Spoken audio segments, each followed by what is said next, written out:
Nunca creí que una misa pudiera darme miedo, pero eso fue antes de llegar a San Pedro Xolotl, un pueblo perdido entre los valles de la Sierra Madre.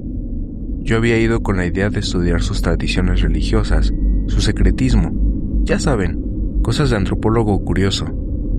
Pero lo que encontré fue otra cosa, algo que todavía me sigue persiguiendo. Cuando entré a la iglesia, algo en el aire me detuvo. No era solo el olor a incienso, era otra cosa, vieja, húmeda, casi metálica. Y entonces la vi, una anciana apoyada en la puerta, mirándome como si pudiera leerme por dentro. Me dijo: «El gallo está hambriento, forastero. Si no vienes a ofrendar, siéntate lejos de la puerta y calla». No entendí del todo, pero la sensación de que algo estaba mal me recorrió la espalda de inmediato. El sermón empezó. No exagero si digo que nunca había sentido un silencio tan pesado. La gente estaba ahí, pero se sentía como si no. No parpadeaban, no se movían, solo miraban al frente, como si esperaran algo que no podía ver. A eso de las 11:50, el sacerdote se levantó, y ahí fue cuando entendí que algo iba a pasar. Una sombra se extendía detrás de él, algo que se movía de manera extraña, creciendo, alargándose. Sentí un escalofrío recorrerme de pies a cabeza. Un muchacho que estaba delante de mí susurró, sin mover los labios: «Aguanta, el gallo no pide oro, pide el corazón que late más fuerte, y ya te ha visto». Intenté levantarme y salir corriendo, pero mis piernas no respondían. Me sentí atrapado, como si la iglesia misma me sostuviera en su lugar. Y entonces, cuando dio la medianoche, las luces se apagaron de golpe. Hubo un silencio absoluto, salvo por un golpe metálico en el altar que me hizo dar un brinco.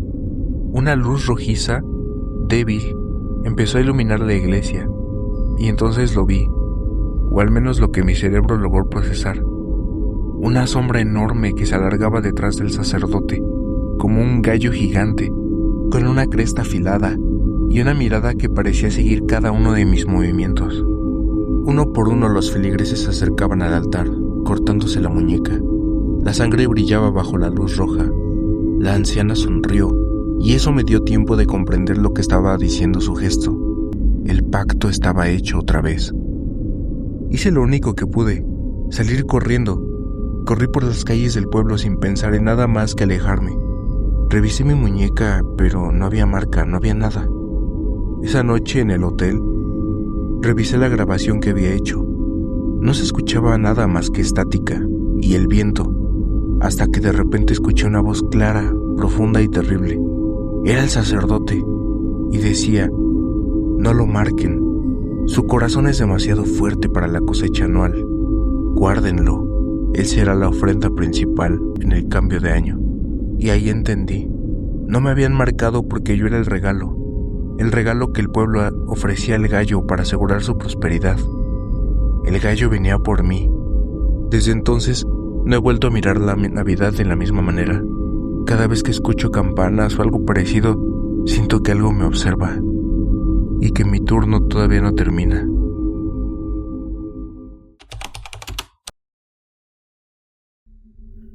Hace 2 años pasé la Navidad más extraña y aterradora de mi vida. Todo empezó cuando mi mamá me pidió que fuera a la casa de mis tíos a dejar unas cosas. Ellos estaban de viaje, pero la casa no quedaba lejos, así que acepté. Era 24 de diciembre, eran casi las 10 de la noche, y desde que llegué noté algo raro.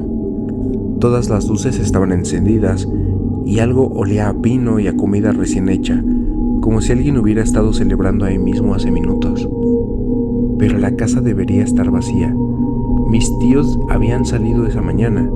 Entré con la llave que mi mamá me había dado. Lo primero que escuché fue una música suave, un villancico muy antiguo como esos que ponían en discos de vinil. Parecía sonar desde la sala, aunque no había ningún aparato encendido. Al dejar los regalos en la mesa, noté algo que me heló. Había platos servidos, como si esperaran a 4 personas para cenar. Los platos estaban tibios, la comida también. Me acerqué lentamente. El pavo humeaba, el puré de papa estaba fresco, las copas tenían vino servido. Sentí un escalofrío subir por mi columna. Fue cuando escuché pasos en el piso de arriba. Intenté gritar, ¿hay alguien? Pero la voz se me atoró. Tomé mi celular para llamar a mi mamá, pero no había señal, ninguna. Ok, me dije, solo sube, revisa y te vas. Pero mientras avanzaba por las escaleras noté algo más. El aire estaba demasiado caliente, como si hubiera calefacción. Pero esa casa nunca tuvo calefacción. Al llegar al segundo piso, la música dejó de sonar. Las luces también. Todo quedó en silencio. La puerta del cuarto piso principal estaba abierta. Había alguien parado frente a la ventana, de espaldas, inmóvil. ¿Tío?, pregunté aún sabiendo que no era. La figura giró lentamente, como si sus articulaciones estuvieran oxidadas. No fue una voz, fue un murmullo, un sonido húmedo, como si alguien hablara desde muy adentro. La cena está lista. Sentí que me quedaba sin aire. Sentí que la figura que parecía humana estaba incompleta, como si alguien hubiera tratado de copiar un rostro humano sin saber dónde poner cada parte. Los ojos estaban demasiado separados, la boca demasiado grande y la piel demasiado lisa. No te vayas, dijo con una voz profunda que no sonaba a nada de este mundo. La familia ya llegó. Di un paso atrás y entonces escuché abajo las sillas moviéndose, como si varias personas se estuvieran sentando a la mesa al mismo tiempo. No corrí, volé escaleras abajo, pero en la sala las 4 sillas estaban ocupadas. Figuras inmóviles, calladas, mirándome, sonriendo o tratando de hacerlo. Salí por la puerta sin voltear atrás. No recuerdo haber manejado hasta mi casa. Solo recuerdo llegar al frío y darme cuenta de que mi ropa seguía caliente, como si la casa se hubiera aferrado a mí. Nunca le conté a mi mamá ni a mi familia porque desde entonces cada Navidad, cuando paso cerca de esa calle, veo la casa encendida, las sombras sentadas a la mesa y la figura de arriba esperándome para la cena.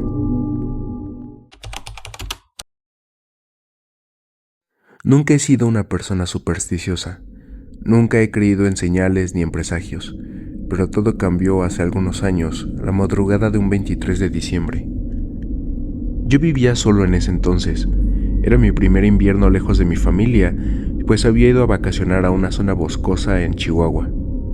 No había vecinos cerca, solo unas cuantas casas vacacionales que la mayoría de la gente usaba en verano. En diciembre, ese lugar era un desierto helado. Esa noche, estaba trabajando tarde. Para despejarme salí a fumar un cigarrillo al porche. Lo primero que sentí fue el silencio. Ese tipo de silencio tan profundo que parece tragarse hasta el sonido de tu respiración. Y luego lo vi, frente a mi puerta, sobre la nieve perfectamente limpia, había una taza blanca. Una taza común y corriente como las que compras en cualquier supermercado. No tenía dibujos, no estaba rota, no tenía nada raro, excepto que estaba caliente. Del interior salía vapor, no tenía explicación. Yo no tenía visitas. Nadie podía haber entrado a mi propiedad sin que yo lo escuchara, y menos dejando algo así justo en la puerta. Mi primer impulso fue pensar que había sido una broma, pero al levantar la taza sentí una especie de repulsión, como si mis dedos reconocieran algo que mi mente todavía no alcanzaba a entender. La dejé en el porche y regresé adentro. Cerré la puerta e intenté olvidarlo, pero claro, no pude dormir. A las 3 de la mañana escuché algo. Un golpecito suave en la ventana de la cocina. No fue fuerte ni dramático, fue casi como un toque educado, como si alguien quisiera llamar mi atención sin molestar demasiado. Me armé de valor, tomé un cuchillo y bajé a la cocina. La ventana daba directamente al patio trasero, y desde ahí podía verse el porche delantero si abrías la persiana. Lo hice y ahí estaba, la taza, pero ahora estaba a mitad de camino, como si alguien la hubiera movido unos 3 metros hacia la puerta trasera. La taza estaba tibia, incluso más que antes, como si el líquido de adentro se hubiera calentado todavía más. No voy a mentir, en ese momento entré en pánico.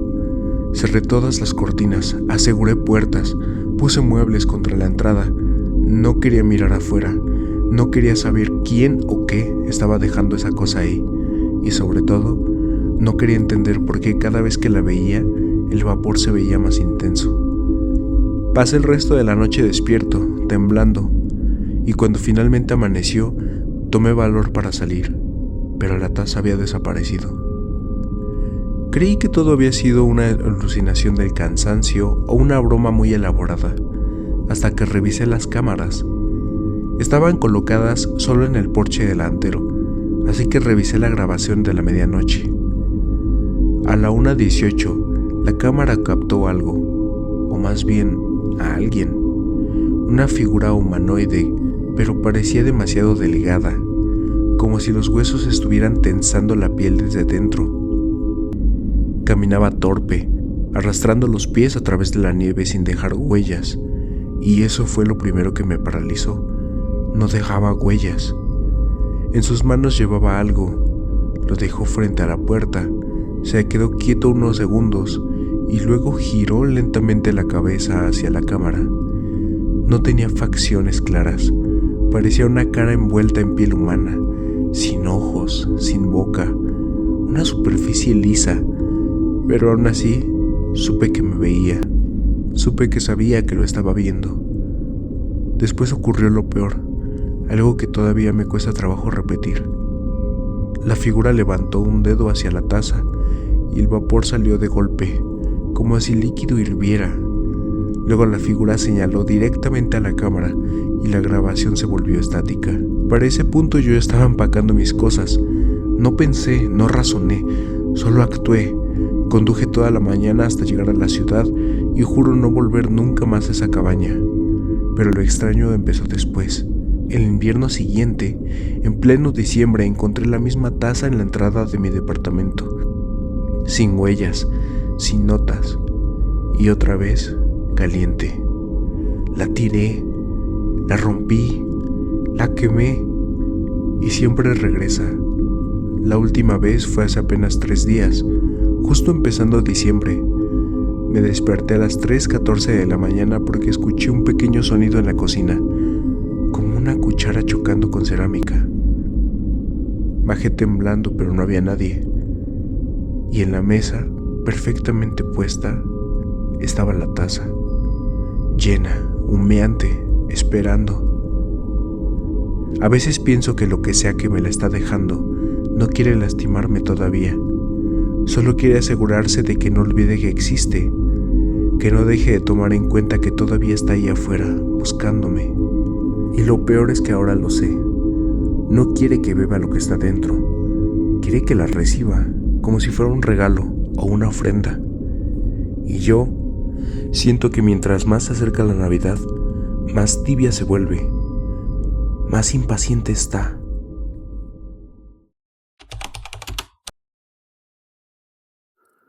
Yo soy de esas personas que no decoran demasiado la casa de Navidad. Un arbolito, unas luces alrededor de la ventana y ya. Nunca he sido muy festivo, pero un diciembre algo me hizo cambiar. No sé si fue el frío, el cansancio o que había pasado el año prácticamente solo. Pero una noche salí a caminar y vi que casi todas las casas de la privada estaban adornadas. Eso me dio una sensación extraña, como de no pertenecer. Así que al día siguiente compré una cajita de luces exteriores, de esas que vienen enrolladas como una larga cuerda.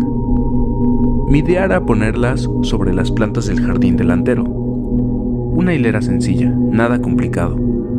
Pero en cuanto las abrí me di cuenta de que el cable venía más largo de lo que imaginaba, mucho más largo. Era una tira de casi 20 metros de largo. No sé si venía mal etiquetado o qué, pero me dije que igual podía aprovecharlo para rodear el pequeño árbol que está cerca de la banqueta. Esa misma tarde, antes del anochecer, me puse a instalarlas. Todo iba bien hasta que llegué al árbol. En el tronco, justo del lado que da hacia la calle, había una especie de marca quemada, como un círculo del tamaño de una mano. No recordaba haberla visto antes. La toqué y estaba tibia. Tibia como si alguien hubiera puesto ahí una taza caliente hace unos segundos. Me pareció extraño, pero pensé que quizá era resina o algún hongo raro del árbol. Le di la vuelta a la tira de luces y la conecté. Cuando oscureció se veía bastante bien. Nada espectacular, pero suficiente para que la casa no se viera apagada. Incluso pensé que tal vez ese año sí iba a sentir un poco el espíritu navideño. Pero fue esa misma noche cuando las cosas empezaron a ponerse raras. A eso de la 1 de la mañana me despertó una luz que entraba por la ventana. Al principio pensé que era un coche estacionándose, pero la luz no se movía. Fui a asomarme y vi que era la tira del jardín que estaba parpadeando, pero no como cuando hay un falso contacto, sino con un patrón. 3 destellos y una pausa. 3 destellos y pausa. Miré hacia la calle por si algún vecino también tenía esa secuencia, pero no, solo eran mis luces. Me dije que era demasiado tarde para ponerme a revisar cables y regresé a dormir. A la noche siguiente pasó otra vez, pero más intenso. Esa vez las luces no solo parpadeaban, parecían moverse, lo juro, como si el cable se reacomodara solito sobre el árbol, apretándose contra el tronco. Y entonces volví a ver la marca, la mancha circular. Esta vez no era una sola, eran 2, y una estaba más arriba, como si algo hubiera apoyado las manos ahí. Decidí que al día siguiente quitaría todo. No valía la pena estar lidiando con eso, pero por alguna razón no lo hice. Salí tarde del trabajo y me dio flojera, y ahí es donde creo que cometí el error. Esa tercera noche escuché pasos en el jardín, pasos secos, caminando alrededor del árbol. Pensé que era un perro, un vecino, algo más. Pero cuando miré por la ventana no había nadie, solo las luces, y esta vez estaban encendidas, aunque yo recordaba haberlas desconectado antes de dormir. Lo peor no fue eso, sino que mientras observaba las luces empezaron a moverse otra vez, no a parpadear, a moverse. La tira se ajustó más y más alrededor del árbol como un lazo tensándose, tan fuerte que escuché como la corteza crujía, y ahí, en medio de todo, vi algo que todavía me cuesta trabajo procesar. Entre las luces, justo donde la marca quemada había estado, parecía sobresalir algo que se movía. No un animal, no una persona, era como un rostro, pero apenas insinuado, como si alguien intentara acomodar la cara desde dentro del tronco. Cuando las luces parpadeaban más, lo vi claro. Era un ojo humano mirándome desde la madera. No grité, no hice nada, cerré la cortina como si eso fuera a detener lo que fuera que estaba ahí. Pasé el resto de la noche sentado en la cama, escuchando cómo algo raspaba la corteza, como si fueran uñas. Al amanecer bajé corriendo para quitar las luces, pero cuando salí la marca ya no estaba, ni la de arriba ni la de en medio. El tronco estaba completamente liso, como si lo que fuera que se estaba asomando hubiese decidido esconderse más adentro, o como si nunca hubiera existido. Enrollé la tira de luces con las manos temblando, y cuando llegué a la parte que estaba pegada al árbol, noté que el cable estaba caliente, igual que la primera vez con aquella mancha quemada. Pero lo que me dio escalofrío fue la sensación clarísima de que algo estaba agarrando ese mismo cable desde el otro lado del árbol, como si mis manos estuvieran ocupando el lugar de otras. Desde entonces no he vuelto a decorar nada en Navidad. Tiré las luces y mandé a cortar el árbol. Pero te juro que a veces, cuando salgo de noche, escucho pasos, no en la calle ni en la banqueta, abajo, justo donde estaba el tronco, como si lo que sea que vivía dentro todavía estuviera buscando la forma de salir.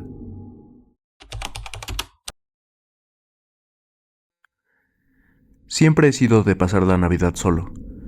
No por elección, sino porque las circunstancias se fueron acomodando así. Mis padres fallecieron, mis hermanos viven lejos y mi trabajo no da pausas. Así que no me molesta quedarme en casa, pedir algo de cenar y ver películas hasta que me venza el sueño. Vivo en un edificio de departamentos que tiene muchos años, de esos con pasillos largos, luces que parpadean y puertas que suenan huecas cuando las cierras. No es el mejor lugar del mundo, pero es barato y está a 10 minutos de mi trabajo. El 23 de diciembre del año pasado fue la primera vez que vi al nuevo vecino. Bajé al buzón por un paquete que llevaba días esperando. Estaba a punto de subir cuando escuché a alguien toser detrás de mí. en la parte más oscura del pasillo. Al voltear, había un hombre de pie junto a la puerta del departamento 23. Era alto, delgado, con ropa vieja pero limpia. Tenía un suéter rojo de esos tejidos a mano, y lo curioso es que no parecía demasiado abrigado para el frío que estaba haciendo esa noche. Solo me miró y asintió, como si nos conociéramos. «Buenas noches», le dije. Él respondió con un gesto muy leve, casi imperceptible, y luego entró a su departamento sin hacer ruido. Me pareció extraño porque ese departamento estaba vacío. Se suponía que estaba en remodelación, pero no le di importancia. En esos edificios los administradores nunca avisan nada. Esa noche, mientras intentaba dormir, me quedé escuchando algo que venía del pasillo. Una música muy suave, como antigua. ¿Villancicos? Pero en una versión que jamás había escuchado. Sonaba como una grabación o un vinilo desgastado. Y de fondo había pasos lentos, cansados. Pensé que sería el vecino nuevo acomodando sus cosas. A la mañana siguiente, cuando bajé a trabajar, su puerta estaba un poco abierta. No se veía luz adentro, pero detrás de la rendija salía un olor extraño, como a madera húmeda y algo más, algo metálico. No le di importancia y me apresuré a bajar. Cuando regresé por la noche, la puerta estaba cerrada por completa. 2 días después, en plena Nochebuena, lo volví a ver. Yo venía cargando una bolsa con algo de comida para cenar cuando él salió justo enfrente de mí.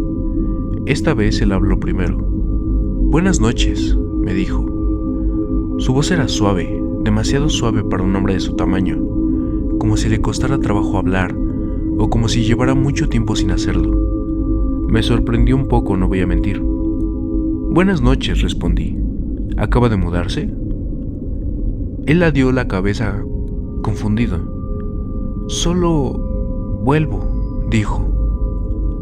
Antes de que pudiera preguntarle a qué se refería, escuchamos un ruido fuerte en el piso de arriba, algo cayendo, una silla tal vez.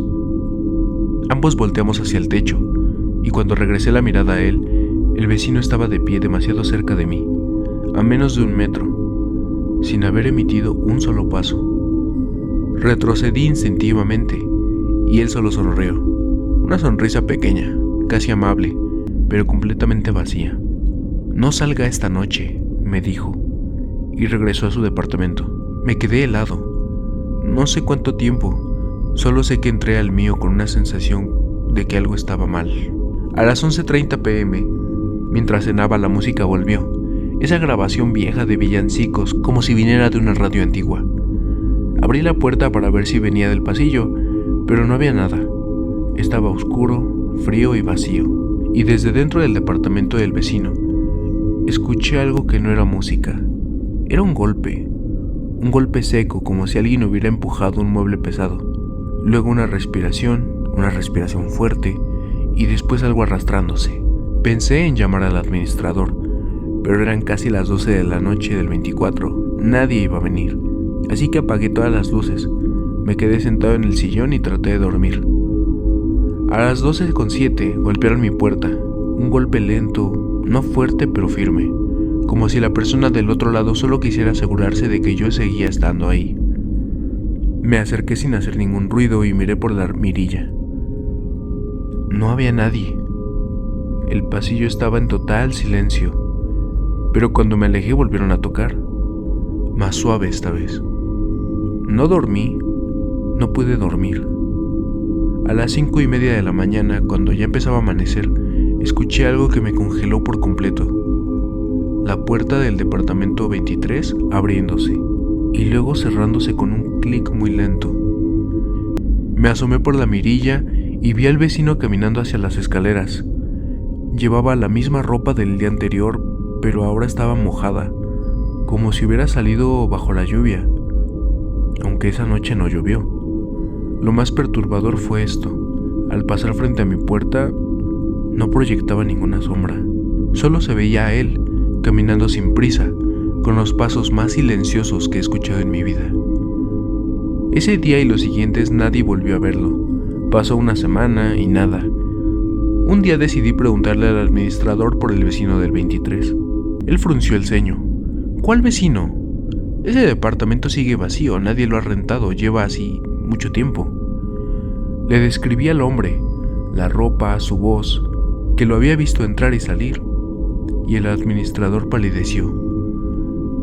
No puede ser. Ese departamento se clausuró porque, bueno, el hombre que vivía ahí se ahorcó en Navidad, hace 5 años. Nadie quiere volver a alquilarlo. Sentí que el estómago se me había ido al suelo. Esa noche pedí revisar las cámaras del pasillo para demostrarme a mí mismo que algo tenía sentido. Pero en ninguna, absolutamente en ninguna grabación aparecía ese hombre. Ni entrando, ni saliendo, ni caminando, nada. Solo yo pasando frente a la puerta, yo subiendo las escaleras, y en un momento, la cámara captó algo más. Cuando volví el 24 de diciembre al pasar frente al departamento 23, la puerta se abrió sola, y detrás, en la oscuridad total, unos ojos blancos sin pupila me observaron durante exactamente 3 segundos antes de que la puerta se cerrara. Desde entonces, no ha vuelto a sonar la música, no he vuelto a escuchar golpes, no he vuelto a ver al vecino. Pero juro que cada diciembre, cuando paso frente a la puerta del 23, siento que del otro lado alguien se acerca muy despacio a escuchar, como si estuviera midiendo el momento perfecto para volver a tocar.